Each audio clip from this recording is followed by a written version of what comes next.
du ebrena son agudie mu nsem ne ya kruchen dia gun krata so a ebi gun fidie beberebe so a yade beja wo ya fama writer Amanya Raphael di El Centro Campesta Creative we asiri na presenter magia adwa Alex Kwabena Stone e wachire Eric Asiedu Bwedi Mr Confidence na bwachire dom live on Facebook Edward Robert Tenedi wawramu ho me pa twa woni se mbre ne so se ne etena nkonwa so ne dia agoprama so nsem oba kan na sana so ma se MTN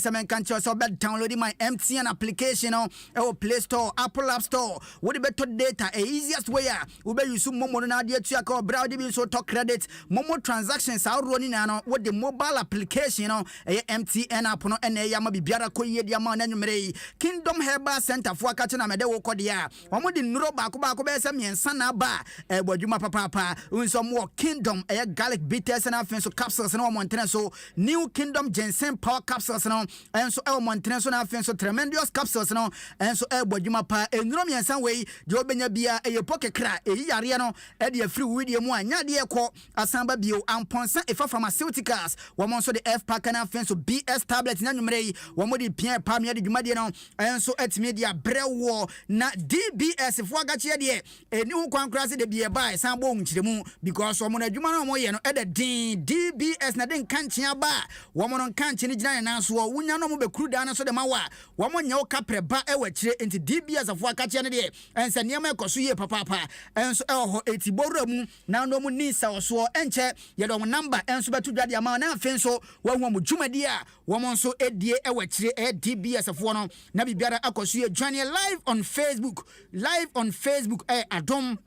106.3 FM Adom 106.3 FM en komone be doso ebe de efia be anika bra so de afidie na to a wasan join live on Facebook na obobon komono enso akwa ni mo nkomodie watenye onkomo wo person ya twi na de connect no me pa tro betimi aba ha na afenso ya kenkan e de amawo ya be hyase de ya yen hyase mfiri ne se nsenra na afenso na na san UEFA Champions League no ya prepare ai games ni na de afiri ho ne no uramu a Europa League no knockout run playoffs no games are raw enso eguso koso bia diskakra to games na chia ena nwumere dia koso ni ya bobe 63 minutes wa final the four shabako Roma 8 here Galatasaray Ashemienu Spartak Prague atikanimu bako Shakhtar Donetsk enso ene Marseille game no biamfa ball nto atena Young Boys ene Sporting CP dia Sporting CP for kwa way akobo Young Boys for kamien sama Young Boys atikanimu bako ebono nwatwe a AC Milan ene Rennes ene Dikatris wa Benfica ene Toulouse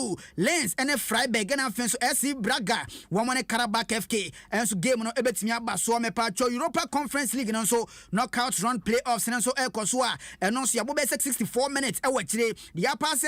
e mode asha miensa ma Liga wo mo etimi ente kan Olympiacos ene Borbo Conference virus obiara mfa boro nto atena Storm Grass asha miensa ama Slovan Bratislava atikani mu ba ko Union St Galois womo etifie ama Eintracht Frankfurt akobo mo kamienu a womo atikani mu ba ko me patro no nwatwe a Ajax ene Bodo Glimt ene Oshiesi akan Maccabi Haifa ene Gent kakense ne baso Rebetis every Spain omone Dynamo Zagreb akense ne so bebaso no nwatwe Soviet omone Lugaldogares Radgrad enso ebeshiesi akan eno so ebe no nwatwe bremu wei Europa League ene Conference League no akirem komo ene de abrɛw amoate ase yie pint games aroa eno so koso na nwumere yi ene abo akirem komo ne de akyerɛ wo pa na emumu no mamemfa nwura ha kakra yenkodi nkomo de a woni me se na de UEFA fo Woma kwatena say the findings bi aba montene so findings a UEFA for the abana na say omo examine figures from all the top leagues Europe according to figures now Manchester United for and omo the most expensive squad ever womo team no womo kita squad a omo assemble a me say bro bia de so na me patro de tie nie ukọ England a na no da omo ye flop Man U team no na no da ye hwe omanim say Europe krombe 10 things around no so anko ye omo ye flop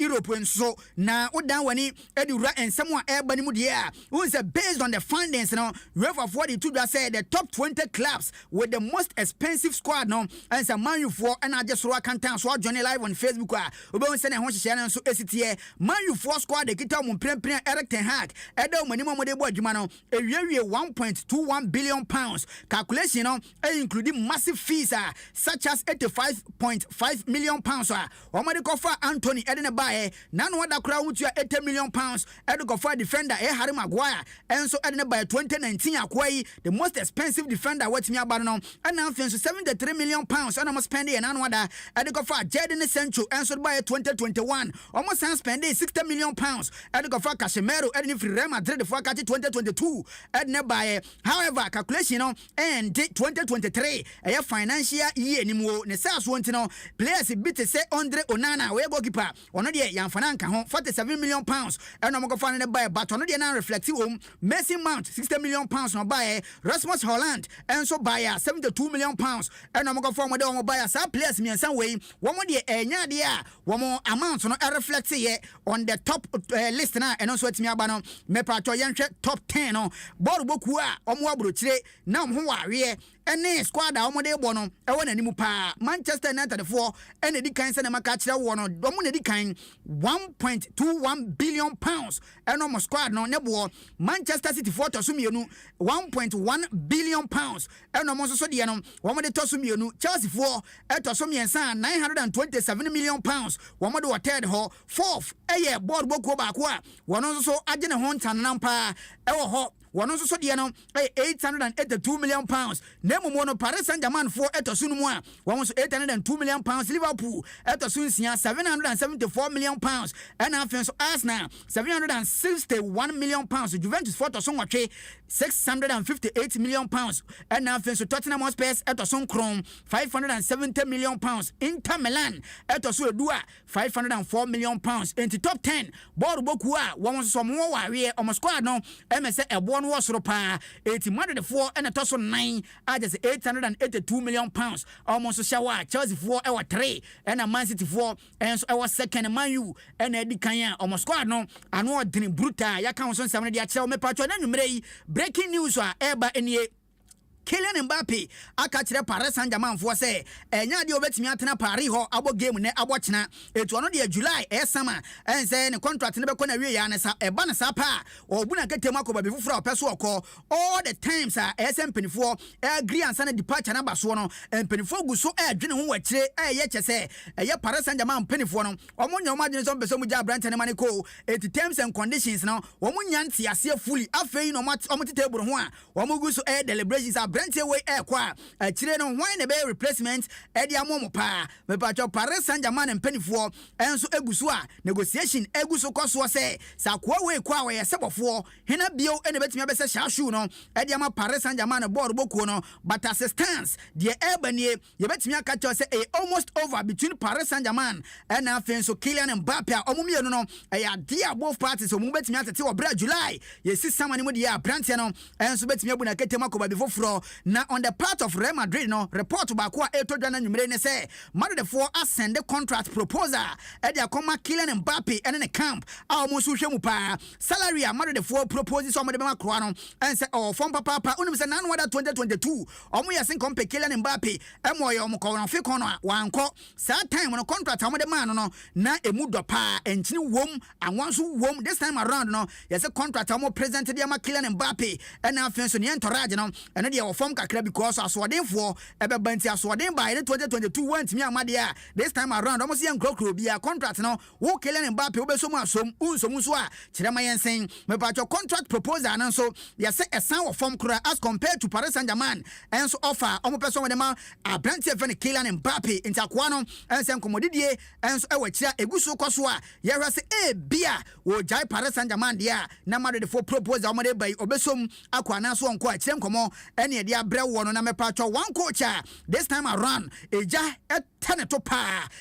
Thomas Tuchel okochi Bayern Munich team no Julian Nagelsmann obekaya ono na free ho ma papa ye friend Thomas Tuchel na Julian Nagelsmann time no wo bobese 84 games wo bra o lusu bese 10 games Thomas Tuchel wo bobese 43 matches wo lusu 10 games na ze we party enya de koyie pa ma Bayern Munich team no records bebrebe na Bayern Munich fo aka che no papa yi edi nunu so mu a Bayern Munich paibo game a ene de obo se nkoyie me pacho omako 2 games in a row with that so mo betimi atimi record win eno enam so ama ye dene pa wo mo emfa ball kranto atena we for the first time in 9 years obo se bia Bayern Munich team no able 2 games in a row without scoring a goal I dene pa dia mo ena fenso so wo mo test defeat in the first leg of the Champions League round of 16 for the first time in 11 years. And unsa Lazio for Echombo Masu for the first time in 11 years no Bayern Munich for and so tested defeat to Bra ya around 16 game one. Enya dia no so that from kra. Afen so Oma lose to an Italian club in the Champions League for the first time a year 13 years ni na sem crofoni team dey from kwa na ekọ. One more register zero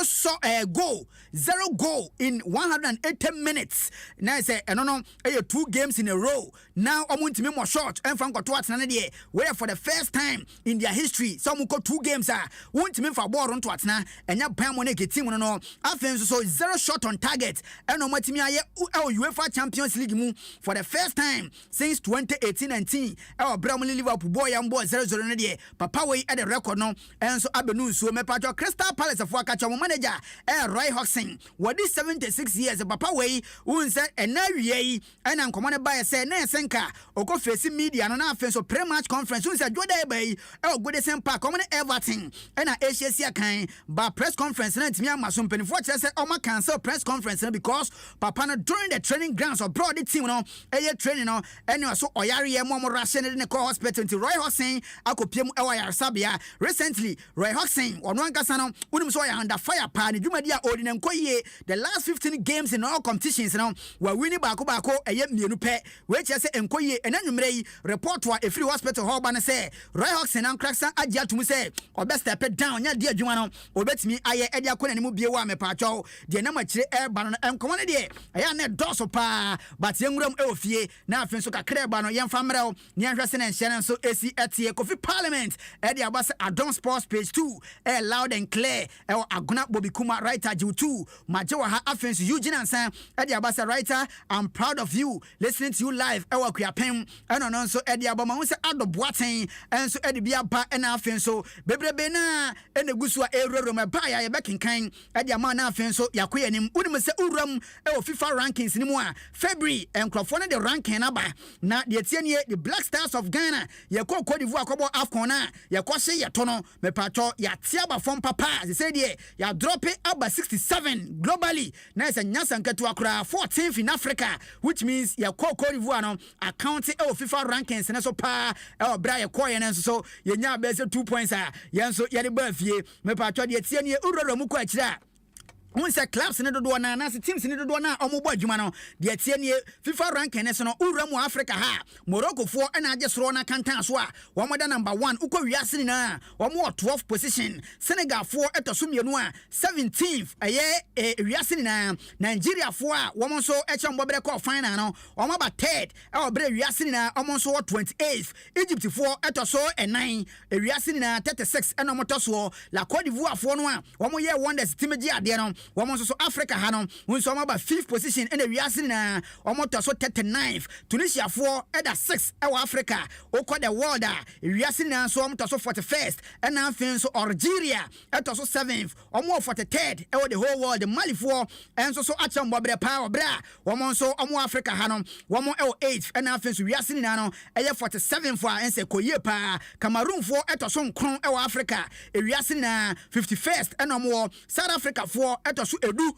ewa Africa ewiase na 58th position eno mo so in the top 10 no ena mede abrewa enya senketo akura Ghana madi kan ka cho say 14th ewa Africa uko wiase na 67th enya tete akoko wia ense enkoye kura emfa ma oman Ghana me pa cho de ekoso enso eno no ena mabo akire nkomo amo ate ase ye pa na me pa cho uko wiase na clubs a omo ya ade ma memfa on hyase mfiri Argentina oman ba ko a ewiase na omo na di kan France for etoso mienu England for etoso miensa Belgium for etoso 9 Brazil for etoso num Netherlands for etoso ensia Portugal etoso nson Spain for etoso nwatwe Italy etoso nkron ena Croatia for etoso duntu wiase na no me pa top 10 no dia keka ko wie na nie me pa journey live on Facebook abrantia ba ko a ni din awiewie Majid Asmeru ono so ko Africa Cup of Nations ne bi la Cote d'Ivoire okoye no anse fofue antimi anto atasa akoi kopeki injury AFCON asia me no ka say de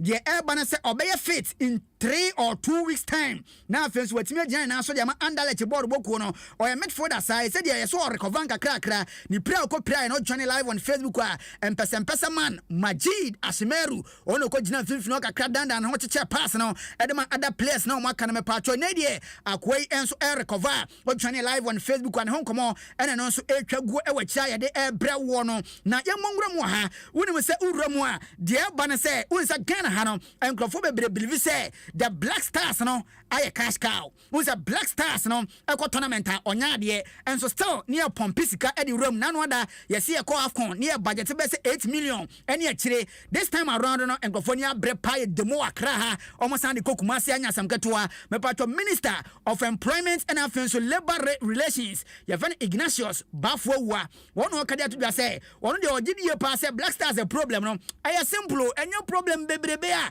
as ye go de mo as ye kan sem bebre wa chiri ko nwan was it players no Homo Black Stars no and say performance no and age no and tally was it players in bebrebe na over aged unsa Ghana no oba Africa to be precise now back Ghana or just say nkofo bebre ho a omo bebo game no a ajo kwatini age so ne ade e no affect Black Stars into obi ho a obo so ka cho so wadi best 25 years so be come no best 49 a ko 50 Ignatius Bafo wa just say no and the Black Stars ni hwamo papa e wachiri. I want to believe that our players lack the needed stamina. That is where I want to draw attention to a problem in Ghana football. That is the problem of age cheating. The problem of age cheating. Most of our players, before they are called to the junior national teams, will perhaps find a way to falsify their age. They may be old, but they may present themselves as young persons. So they are admitted based on their dates in their passports, which perhaps may not be the true representation of their actual ages. So over time, as they compete with persons that are relatively younger, their true age then will expose them. I want to believe that in going forward, if we really want to remain competitive in the international game, because if you look at Europe, if you look at elsewhere on the globe, persons who are playing in the national teams are persons who are normally aged between 20 and 27. But what is the true average age of most of our players? So perhaps that is one thing we may have to look at going forward. Mr. Speaker, I think that it is about time we have a total review of the game in our country. The way we I was here intimate patro dia piepiem na ne Ignatius Bafuwa enkomo kakra no so e dia bawachi ene waten komoni na enso e ho no na me patro yenkoba before yenkodi nkomo kakra na ose chairman Sabonsu enso e parliament wo on say majority leader no wana bo ose chairman Sabonsu so kan dia to dia say ono de ohun se nkrofo no a omotisi montene so ekwe demonstration yenya ye believe say football ni nkoyie no emese ne kwanmu ano no because football no Ghana ha no atete apansam local league kra na ebo nkoyie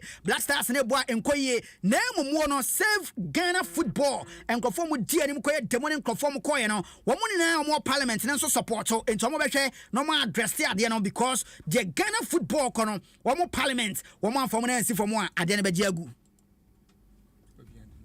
including starting the development from course level through the various education institutions, primary school, elementary school, I should say, those days, through secondary schools, which yielded academic, and then through the universities. Our sprinters those days were part of the university education. So, Mr. Speaker, if the thinking behind the request is that because it was a holistic development of talent, then we should set up an ad hoc committee, and I appreciate it. But if we have to do that, then certainly the core committee will have to be the sports committee,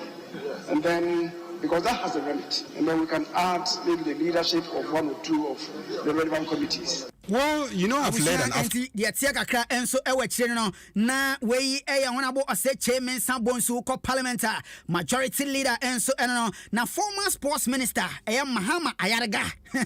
enso kazauna ne nkomo ade to dwane say enso Black Stars ne we chira ne we bibi ha Black Stars no I say was Black Stars ni problem bia Black Stars ni problem bia na yenhwe bia problem no way. Well, you know, I've led an AFCON team before to Equatorial Guinea, and that was in 2015, I guess. And the Black Stars, the same Black Stars, they went there. They performed so well. They went up to the finals, and we lost on penalties with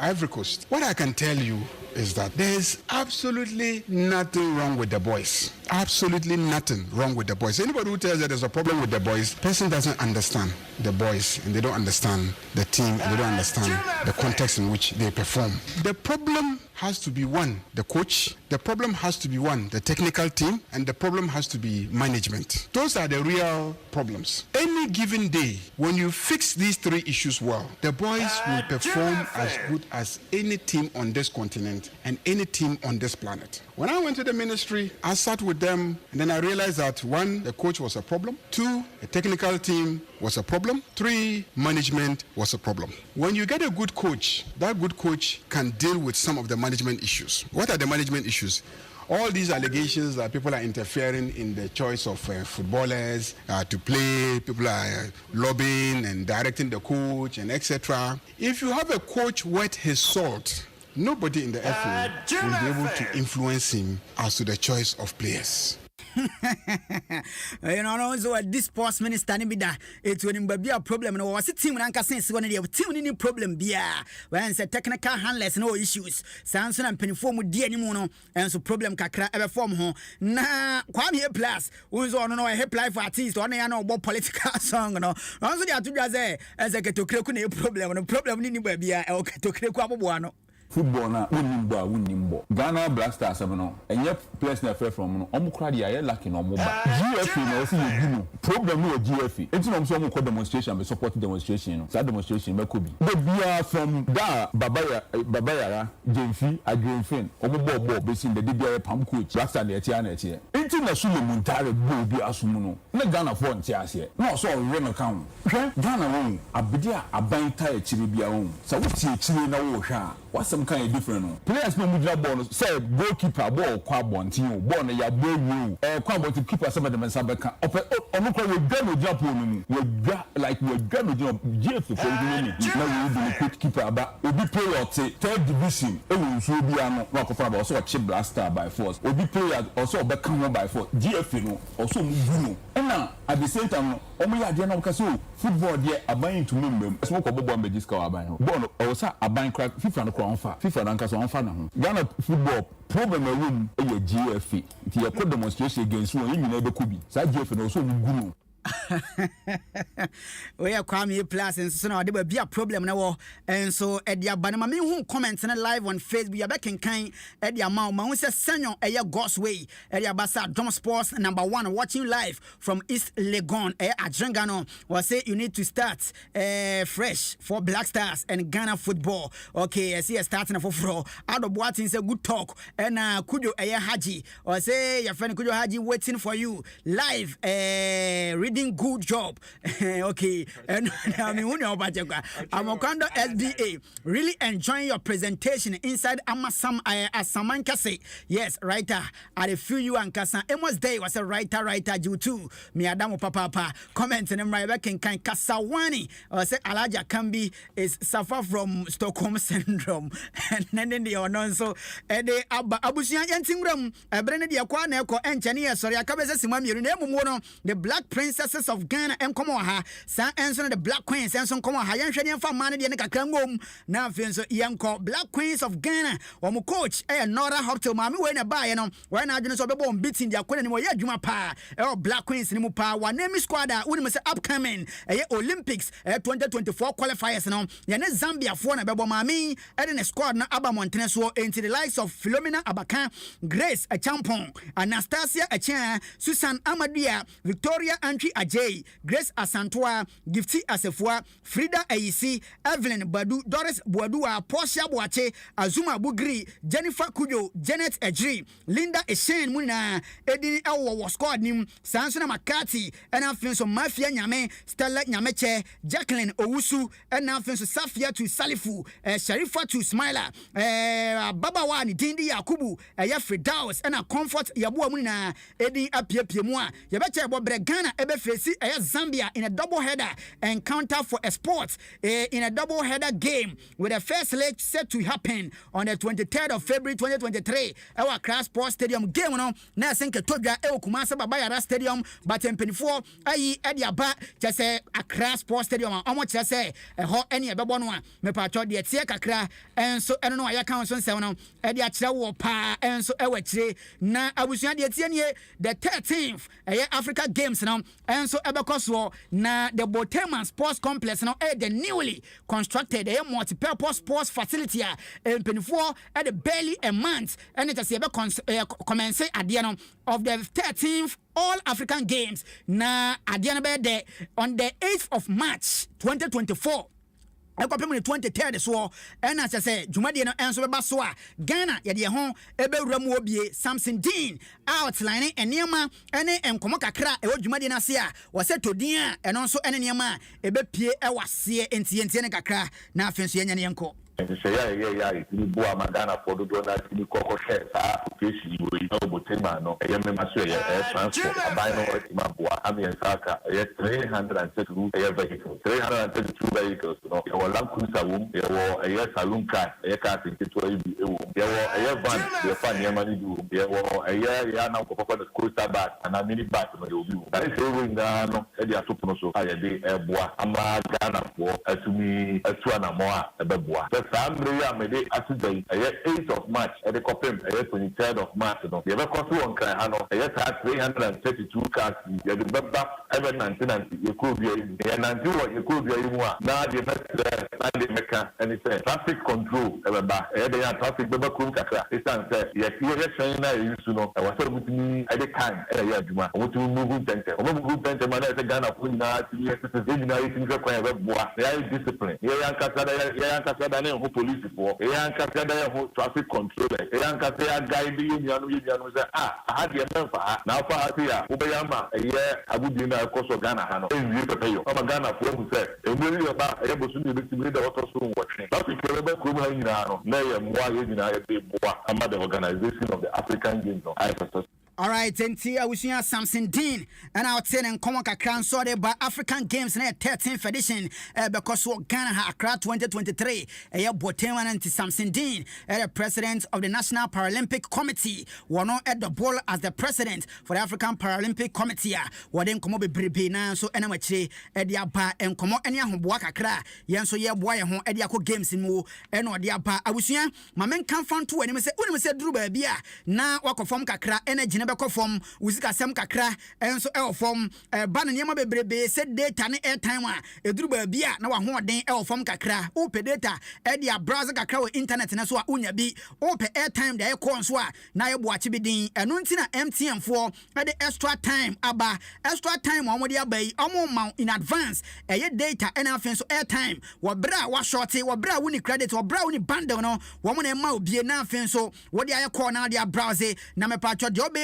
Oba dial *506 hash *506 everywhere you go MTN amount to be our pay bia or select here me pa twa mo de be ma say data say airtime no na wo pay na afin so dia fra odofo na dwobrem bia anajo o pese your free night kakra na pay bundle kakra airtime kakra o phone so na wunya untimi mpie kura no akoto bi obi wo a enye bia loan akọ o sika ne che ne botom ba so benya airtime no so opie ontimi mpie ntino me pa twa extra time na be bo pa *506 hash now things will follow prompt now when MTN for MTN everywhere you go Kingdom I hear by and now things Kingdom Home Estate Limited omo bomodene e di no ba ko miensan and aba montene so Kingdom I garlic bitters and now things Kingdom garlic capsules na ba montene so a boost immune system no now things are preventing many diseases e wachire a lower of blood pressure cholesterol a reduce a sugar level a besan reduce a fat levels in the blood